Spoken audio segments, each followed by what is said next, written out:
Welcome to the Forward Focus Flashcast, bite-sized episodes on becoming a more effective, well-rounded leader with quick tips that you can implement right away.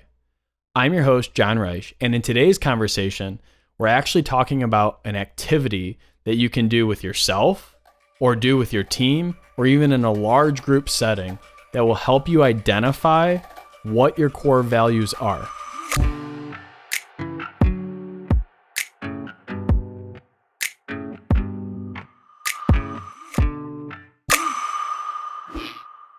This is a 3-part core values foundational series we're doing. If you haven't gone and watched part 1, that's where we actually identify what a value is and how you can define them. Go ahead and hit pause on this episode, go back and watch part 1, and then you'll be set and ready to go for part 2, which is an activity to help you clearly identify your own personal core values. Whether you are by yourself and you're watching this episode and you want to deliver this content, or you're wanting to do it with your team, keep in mind, I'm going to walk you through how you would deliver it with a team. I'm going to give you some example questions and debrief things to consider. So if you're doing it by yourself or maybe with your partner, you'll want to pause and think about how can I ask myself these questions to maximize my experience with the activity itself. So picture a room and you're sitting in front of your desk and you're given a packet of core values, right? Now, these are values at this point. They're not your own core values because you haven't selected them yet. And so some of the values could be accountability, responsibility, integrity, wealth, health, family. It's really anything that we as human beings value, right? The importance here is if you have 48 cards, at least 4 of them are blank. What will happen is you're going to lay out the cards in front of you and you're going to say, what isn't here? What is something that I value that isn't in front of me? And if you identify a word that's not laid out in front of you, you're going to write in the value that matters to you. You don't have to write in a value. You may leave all 4 blank, but just in case you're missing a value that means something to yourself, this would be the appropriate time to write that in. So here's how this works. You have them laid out in front of you. You've written in your values if you need to, and the activity now begins. The idea is that we're going to begin a conversation. We may not end that conversation today about your core values. The goal here is to get to be thinking about why you are who you are. How does that show up every day in your roles, whether as a parent, a partner or spouse, or in your job itself? You see, your core values are your non-starters. These are things that are non-negotiable, and if you can't have them, you're not going anywhere. Oftentimes what I have found is in the busy bustle that we live in, we don't take the time to reflect on why certain things are important to us or why we're doing what we're doing. And that's what this activity is designed to do. It's supposed to look within and say, why are we doing what we're doing? And are we headed in the direction that we desire? So here's how this works. The first round, the facilitator will challenge the group of folks to go from 48 cards to 24. That's right, you're cutting it right in half. You're going to take 24 of those cards and you're going to put them in a recycling bin. You're going to throw them away.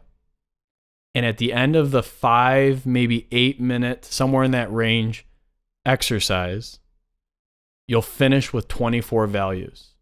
So now at this point, you have 24 values in front of you and the facilitator will ask questions like, what was this process like? Was it difficult? How many people felt this process was difficult? How many felt it was easy? Why?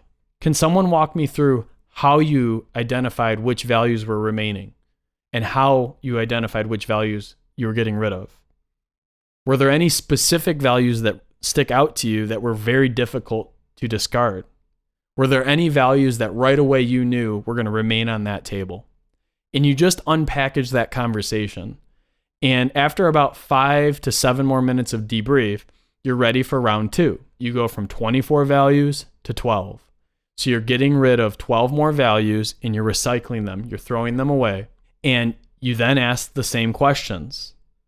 Was this more or less difficult than the last round? Why or why not? Can someone walk us through how they made decisions this round? Was it different or the same as last round? What strategies did you use to reduce from 24 to 12 in this round. Did these strategies differ from your first round? And what you'll find there is they typically do differ. If you're comfortable sharing, which values did you want to keep because they mattered to you, but ultimately because you had to get to 12, you had to discard them. What great conversations, right? Okay, now we're in the third round. We're going from 12, not to 6, but to 5 core values. This one is interesting. For some folks, it's the quickest round. And for other folks, it's the longest. It's very important that if you are doing this in a group setting, you encourage people to be respectful of folks that aren't done yet and to quietly reflect and sit and think and process where they are as somebody else may be really working through a difficult transition of going from 12 to 5 values. Very important that you as the facilitator set a standard of respect and quietness there so we can really go internal and think. So the questions here are, was this more difficult or less difficult than the other 2 rounds? Did it bother any one of you that you had to actually physically throw away the values? Did it feel like you were throwing away a part of you? Was your strategy different or similar this round as the other 2 rounds of how you identified the 5 you were keeping? Did you have characteristics or stories come to mind of why you would justify keeping that core value? For example, I want to keep integrity, but I have trouble living it every day. So I discarded it, but it's something I'm going to work toward as a person because eventually I want integrity as one of my core values. So now at this point, you can, if you choose, have them go one more round and discard 2 more values to have a top 3. This is up to you. I think 3 to 5 values is very manageable.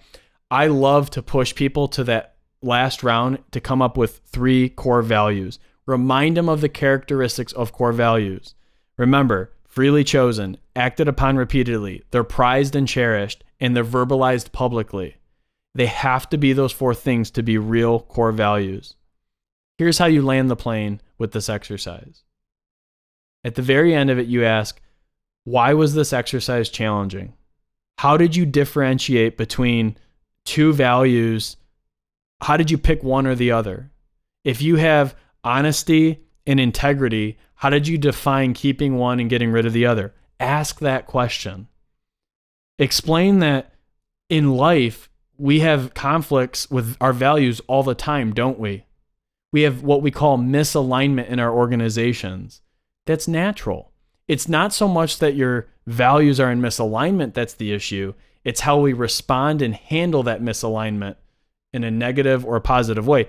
That is the key, right? And that's the learning outcome from this. Think about times in your job or your organization where you feel very strongly about a certain topic or issue and your organization isn't responding in the same way. That's misalignment. That's where we start to feel out of whack.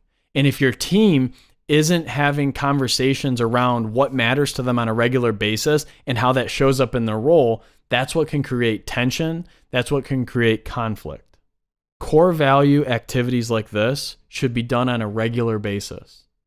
So this is a launching pad. This is the first conversation of several that you can have to continually check in and see, is your organization delivering the level of value it needs to each of your members so they get what they need out of the organization and they feel like they're thriving and truly surviving. They're living out their core values. If I'm somebody that values generosity, yet the team that I work for and the organization has not donated a single dollar or a single hour of its time over the last year, I will fundamentally not feel fulfilled as an employee in that organization until that happens.